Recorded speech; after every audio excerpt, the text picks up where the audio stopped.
Em 2014 tem eleições. O Instituto Ethos, de Empresas e Responsabilidade Social, que é uma organização da sociedade civil de interesse público, OCIP, junto com outras associações, está criando uma agenda brasileira para o desenvolvimento sustentável, que será entregue aos candidatos. A agenda é um conjunto de princípios e compromissos públicos com metas e objetivos. Uma forma da sociedade civil cobrar dos candidatos um compromisso maior com o desenvolvimento sustentável. Querem um exemplo? É preciso que eles se comprometam a tocar planos de adaptação a eventos extremos para os temporais e a seca, que são os maiores danos que as mudanças climáticas causam aqui no Brasil. O atual presidente do Instituto Ethos, engenheiro e empresário Jorge Abraão, é o convidado da série Empreendedorismo e Sustentabilidade do programa Entrevista de hoje. Ele vai falar um pouco mais, não só sobre o envolvimento das empresas que ele representa nessa agenda, como do papel do mundo corporativo em questões sensíveis ao dia a dia dos cidadãos. Jorge, obrigada pela sua presença. Primeiro, eu queria que você explicasse melhor para a gente o que é essa Agenda Brasileira para o Desenvolvimento Sustentável. O Ethos mobiliza empresas. A agenda traz o quê? A ideia da reunião para os temas críticos do desenvolvimento sustentável. Ela vai colocar esses temas para os candidatos, mas a nossa ideia é que isso tenha uma permanência, que entre numa eleição presidencial, mas que sirva como um guia para uma atuação conjunta das entidades da sociedade civil, que às vezes e hoje estão dispersas, cada uma atuando no seu segmento, e é muito importante, de repente, a gente conseguir iniciar um trabalho de uma agenda comum. E o desafio da agenda do desenvolvimento sustentável é esse, é uma agenda comum para submeter nesse momento aos candidatos, mas que possa servir, além das eleições, num processo em que nós possamos nos unir para debater e fazer avançar diferentes temas. Então, mas quando a gente fala em desenvolvimento sustentável, reduzir o consumo é um dos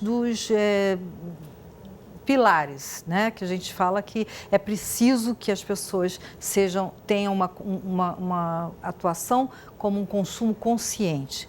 E eu fico me perguntando que para as empresas, na realidade, o consumo é importante, porque elas precisam vender os seus produtos. Como é que o Ethos lida com esse paradoxo? Como é que essa agenda brasileira para o desenvolvimento sustentável vai lidar com esse paradoxo do consumo consciente? Não é fácil mesmo a gente sair desse dilema, né? Porque as empresas têm metas de curto prazo, quer dizer, a meta que os CEOs das empresas têm via de regra, e não é fácil estar sentado ali, é um grande resultado num curto espaço de tempo. Via de regra, essa é a lógica que impera nesses processos, porque tem um mercado de capitais por trás disso, tem os acionistas, tem uma série de questões. Bom, isso faz com que as empresas tenham um processo de metas de crescimento bastante grandes, e aí elas têm que estimular o consumo, efetivamente. Eu acho que o casamento da agenda do desenvolvimento, da sustentabilidade com esse dilema é a identificação por parte das empresas de que tipo de produtos, qual é o novo produto, digamos, qual é a inovação dos seus produtos em que ela pode permanecer com o conhecimento acumulado que ela tem e veja, quer dizer, e consiga enxergar um novo mercado de atuação dela. Eu vou dar um exemplo para não ficar fora disso. A gente sabe que a questão do automóvel é uma questão que impacta sobretudo a nós que vivemos em cidades, não é verdade? Somos 85% da população brasileira. Muitas empresas automobilísticas que produzem então automóveis, elas começam a pensar e perceber que no longo prazo o negócio delas tende a cair, a decair, por causa do problema que a gente tem de falta de solução da mobilidade nas cidades. E nós não temos mais espaço para onde ir, para criar novas ruas, rodovias, etc. Bem, a ideia é o chaveamento. As indústrias automobilísticas começam a pensar assim, olha, eu sou uma produtora de automóveis ou eu sou uma produtora de soluções de mobilidade? E soluções de mobilidade, aí tem inúmeras questões que você pode estar trabalhando. E você tem todo um conhecimento seu que você pode colocar nesses processos.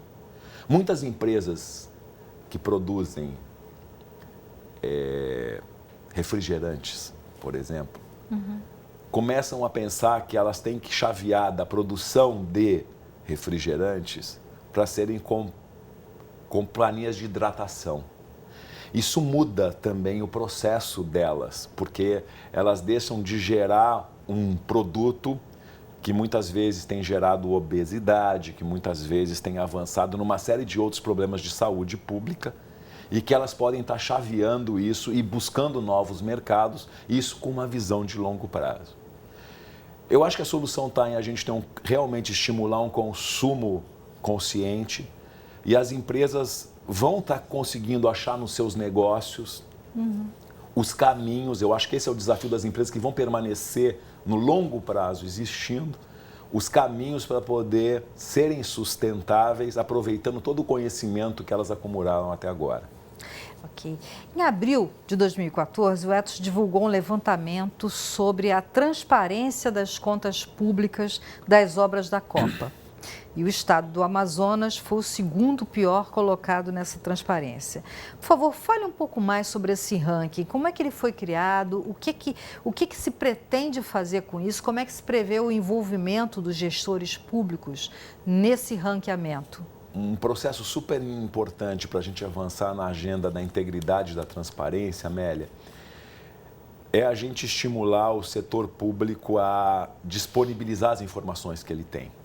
O que a gente acabou fazendo, o Ethos, num programa chamado Jogos Limpos, que trata dos investimentos da Copa, nas cidades sedes da Copa, o acompanhamento desse investimento, e vai permanecer para as Olimpíadas, também vai se fazer esse acompanhamento, é identificar na cidade sede como é que aparece, qual é a transparência desses investimentos. Então, 3 grandes questões. A primeira delas, as informações, existem as informações de onde os recursos estão sendo investidos.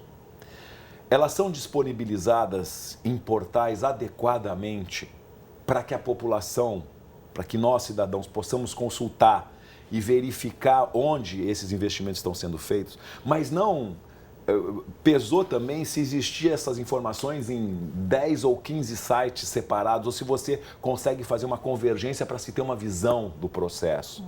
Então, se você tem uma amigável relação da informação, se você tem informação, como é que você disponibiliza a informação, e se você tem serviços de informação ao cidadão presenciais, se nós podemos em algum espaço fazer alguma reclamação presencialmente ou por telefone, mas que isso seja constituído. A avaliação dessas 3 grandes questões foram feitas através de 90 perguntas que foram colocadas para a gente poder responder se as prefeituras tinham ou não essas questões equacionadas, e aí se criou um ranking das cidades.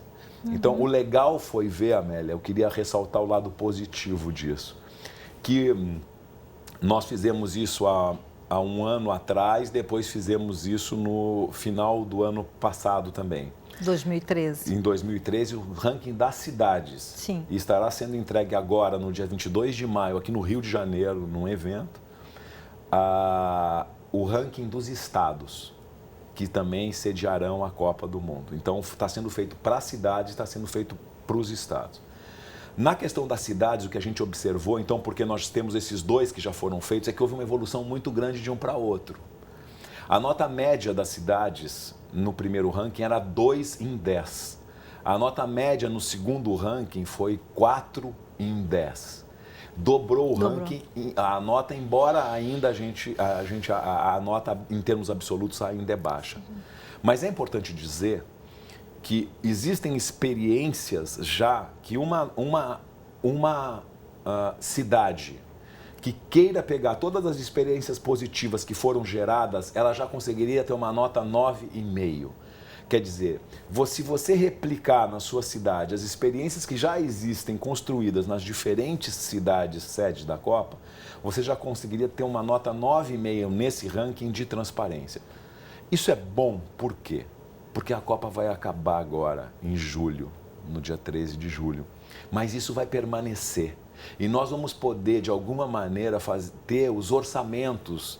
Isso pode ser aplicado ao orçamento da cidade. Onde está indo o recurso para a educação, para a saúde, a transparência disso para a população, para as empresas, e isso gera um outro ambiente para todos nós. Então, aproveitar agora essa questão da Copa, da Olimpíada, mas que isso tenha uma permanência depois na relação de transparência dos orçamentos e a relação dos cidadãos com isso. E quando a gente fala na imagem das empresas, né, a gente teve manifestações em 2013 que mostraram que os cidadãos foram para a rua, muitas vezes impactando essa imagem de algumas empresas, de algumas multinacionais.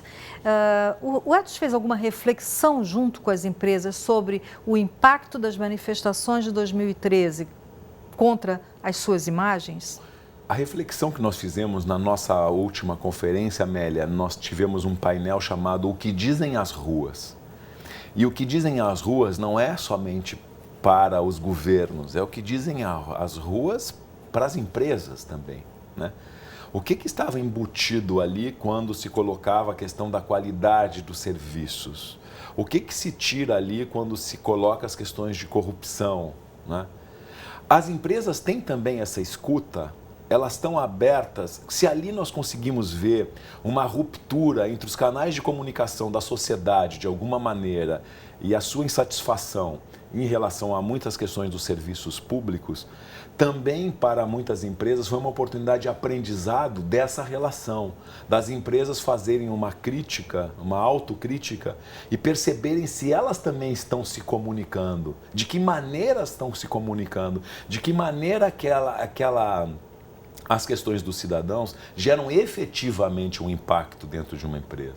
Não estou falando de um saque, eu estou falando de efetivamente de transformações, de você considerar fortemente as colocações que a sociedade faz e que os cidadãos fazem e efetivamente gerar transformações dentro da empresa. Eu acho que o aprendizado que a gente tem desse processo, efetivamente você teve empresas que tiveram danos de reputação, foram atingidas com isso, mas eu acho que o maior aprendizado se dá se nós percebermos que a gente tem que ter uma outra escuta, que a gente tem que estar mais sensível. Isso vale para os governos, mas isso vale também para as empresas. Nós estamos em momentos assim bastante importantes de avanço. Quer dizer, nós estamos em momentos em que uma grande parcela da população está se colocando, não é? Seja do ponto de vista financeiro, seja do ponto de vista educacional. Isso gera uma demanda por acesso a serviços de qualidade. Isso vale para o público, mas vale também para o acesso de serviços de qualidade para o privado. E se nós formos sensíveis a isso, e entendermos que isso é uma demanda e soubermos separar efetivamente o que existe de exageros nesse processo, mas que não desqualificando essas demandas, internalizando transformações, isso pode ser um grande ganho para as empresas e também para os governos, né? Então, acho que há esse aprendizado da escuta, da internalização, da efetiva transformação, para que a gente possa se antecipar a esse tipo de processo. Obrigada, Jorge, pela sua presença. Obrigada a você de casa pela companhia. Ficamos por aqui. Até a próxima.